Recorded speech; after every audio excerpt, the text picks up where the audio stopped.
അമേരിക്കയിൽ കുടിയേറ്റ നിയന്ത്രണങ്ങളെ ചൊല്ലിയുള്ള ബഹുജന പ്രതിഷേധം തുടരുന്നു. പ്രതിഷേധക്കാർക്കെതിരെ ട്രംപ് ഭരണകൂടം 700 മറൈൻ സൈനികരെ വിന്യസിച്ചു. ഇന്നലെ 300ഓളം വരുന്ന നാഷണൽ ഗാർഡ് അംഗങ്ങളെ വിന്യസിച്ചതിന് പുറമെയാണിത്. വിവരങ്ങളുമായി കെ പി അഭിലാഷ് ചേരുന്നുണ്ട്. Abhilash, good morning. എത്രത്തോളം സങ്കീർണമാണ് ഇപ്പോൾ അമേരിക്കയിലെ സാഹചര്യം? Arya, good morning.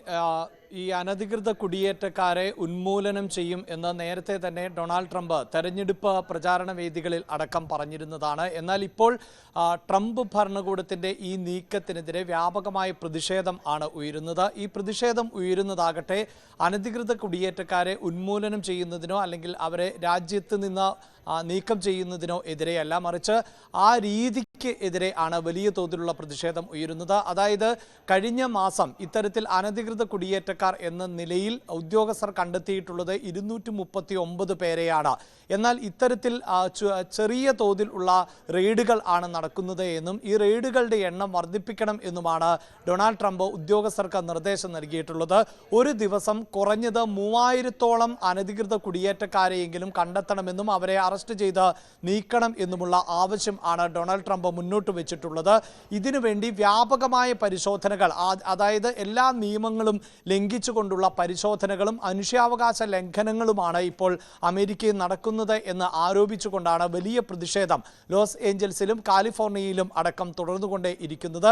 കഴിഞ്ഞ ദിവസം അടക്കം ഈ പ്രതിഷേധക്കാരെ അടിച്ചമർത്തുന്നതിന് വേണ്ടി നാഷണൽ ഗാർഡുകളെ ഡൊണാൾഡ് ട്രംപ് വിനിയോഗിച്ചിരുന്നു. ഇതിന് പുറമെ ആണ് ഇപ്പോൾ മറീനുകളെ അടക്കം വിന്യസിച്ചിട്ടുള്ളത്. ഒരുപക്ഷെ ആര്യ, നമുക്ക് തോന്നാം ഇത്തരത്തിൽ പ്രതിഷേധം ഉണ്ടാകുമ്പോൾ സൈന്യത്തെ വിന്യസിക്കുന്നതിൽ എന്താണ് പിഴവ് അല്ലെങ്കിൽ എന്താണ് തെറ്റ് എന്നുള്ളത്. പക്ഷേ അമേരിക്കയെ സംബന്ധിച്ചിടത്തോളം ഇത്തരം പ്രതിഷേധങ്ങളെ അടിച്ചമർത്തുന്നതിന് വേണ്ടി സൈനികരെ വിന്യസിക്കുക എന്നത് അപൂർവങ്ങളിൽ അപൂർവമായി മാത്രം ഉണ്ടാകുന്ന നീക്കം ആണ്. ഇതിനു മുമ്പ് 1965 ആണ് പ്രസിഡന്റ് നേരിട്ട് ഇത്തരത്തിൽ സൈന്യത്തെ ഈ പ്രതിഷേധക്കാരെ അടിച്ചമർത്തുന്നതിന് വേണ്ടി വിന്യസിക്കുന്നത്. സാധാരണ നിലയിൽ ഗവർണർമാരുടെയോ മേയർമാരുടെയും അല്ലെങ്കിൽ പ്രാദേശിക ഭരണകൂടത്തിൻ്റെയോ ഒക്കെ നിർദ്ദേശത്തിൻ്റെ അനുസരിച്ച് അവർ ആവശ്യപ്പെട്ടാലോ നിർദ്ദേശിച്ചാലോ മാത്രമാണ് ഇങ്ങനെ നാഷണൽ ഗാർഡുകളെ അടക്കം ഈ പ്രതിഷേധക്കാരെ അടിച്ചമർത്തുന്നതിന് വേണ്ടി അല്ലെങ്കിൽ ചെറുക്കുന്നതിന് വേണ്ടി വിനിയോഗിക്കാറുള്ളത്. സാധാരണ നിലയിൽ അമേരിക്കയിൽ 3 ഘട്ടങ്ങളിൽ മാത്രമാണ് ഇത്തരത്തിൽ സേനകളെ വിന്യസിക്കുക. അത് ഏറ്റവും പ്രധാനപ്പെട്ട സമയങ്ങളിൽ മാത്രമാണ്. അതിലേറ്റവും ഒന്നാമതായി പറയേണ്ടത് അമേരിക്കയ്ക്ക് നേരെ മറ്റ് രാജ്യങ്ങൾ ഏതെങ്കിലും തരത്തിലുള്ള പ്രതിഷേധമോ യുദ്ധമോ നടത്തുമ്പോഴാണ് സേനയെ വിന്യസിക്കാറുള്ളത്. മറ്റൊന്ന്, വലിയ തോതിലുള്ള കലാപം രാജ്യത്ത് ഉണ്ടാകുന്ന ഘട്ടത്തിൽ സേനയെ വിന്യസിക്കാറുണ്ട്. അതുമല്ല എങ്കിൽ പ്രാദേശിക ഭരണകൂടങ്ങൾക്ക് ഏതെങ്കിലും പ്രതിഷേധങ്ങളെ ചെറുക്കാൻ പറ്റാത്ത സാഹചര്യമുണ്ടായാൽ ഈ ഭരണകൂടങ്ങൾ സേനയുടെ സഹായം വേണം എന്ന് ആവശ്യപ്പെടുകയും അതുപ്രകാരം പ്രസിഡന്റ് സേനയെ വിന്യസിക്കാറുമുണ്ട്.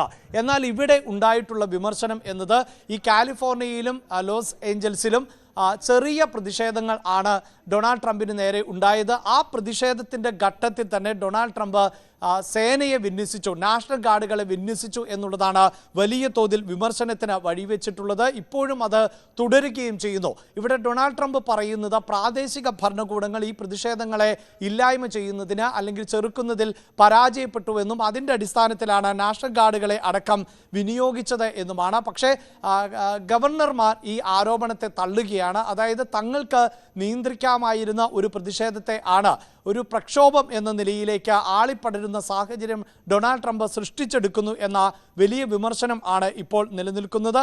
അതോടൊപ്പം തന്നെ ഇനി അറിയേണ്ടത്, അതായത് അമേരിക്കയിൽ ഇൻസറക്ഷൻ ആക്ട് എന്ന് പറയുന്ന ഒരു നിയമം നിലവിൽ ഉണ്ട്. അതായത് സൈന്യത്തിന് നേരിട്ട് ക്രമസമാധാന ചുമതല ഏറ്റെടുക്കാവുന്ന ഇൻസറക്ഷൻ ആക്ട് പ്രാബല്യത്തിൽ വരുമോ എന്നുള്ളതാണ് അറിയേണ്ടത്. അങ്ങനെ ഒരു ആക്ട് ട്രംപ് പ്രാബല്യത്തിൽ വരുത്തുകയാണ് എങ്കിൽ ഈ ക്രമസമാധാന ചുമതല അവിടുത്തെ സൈന്യം നേരിട്ട് ഏറ്റെടുക്കുന്ന ഒരു സാഹചര്യം ഉണ്ടാകും. അത് അന്താരാഷ്ട്ര തലത്തിലും അതോടൊപ്പം തന്നെ അമേരിക്കയ്ക്കുള്ളിലും വലിയ തോതിലുള്ള പ്രതിഷേധങ്ങൾ, രാഷ്ട്രീയ പ്രതിഷേധങ്ങൾക്ക് വരെ വഴിവെച്ചേക്കാം എന്ന വിലയിരുത്തലുകൾ ആണ് ഇപ്പോഴുള്ളത്. അന്താരാഷ്ട്ര മാധ്യമങ്ങൾ അത്തരത്തിൽ റിപ്പോർട്ട് ചെയ്യുകയും ചെയ്യുന്നുണ്ട്.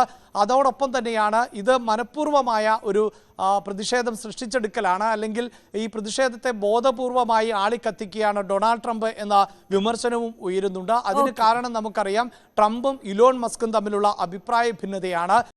നേരത്തെ അന്താരാഷ്ട്ര മാധ്യമങ്ങളടക്കം ഈ അഭിപ്രായ ഭിന്നതയ്ക്ക് വലിയ തോതിൽ വാർത്താ പ്രാധാന്യം നൽകിയിരുന്നു. ആ വാർത്താ പ്രാധാന്യത്തിൽ നിന്ന് വഴിമാറ്റുന്നതിനു വേണ്ടി ട്രംപ് നടത്തുന്ന തന്ത്രപരമായൊരു നീക്കം ആണ് ഈ പ്രതിഷേധങ്ങളെ അടിച്ചമർത്തൽ എന്ന തരത്തിലുമുള്ള റിപ്പോർട്ടുകൾ ആണ് ഇപ്പോൾ പുറത്തു വന്നുകൊണ്ടിരിക്കുന്നത്. പക്ഷേ അമേരിക്ക ഇപ്പോൾ പ്രധാനമായും അല്ലെങ്കിൽ പ്രതിപക്ഷ പാർട്ടികൾ പ്രധാനമായും ഉന്നയിക്കുന്നത് ഇതെല്ലാം അന്താരാഷ്ട്ര തലത്തിൽ അമേരിക്കയുടെ മുഖം കൂടുതൽ വികൃതമാക്കുന്നു എന്നുള്ള വിമർശനമാണ്. ആര്യ, തീർച്ചയായും KP അഭിലാഷാണ് വിശദാംശങ്ങൾ നൽകിയത്. ഇനി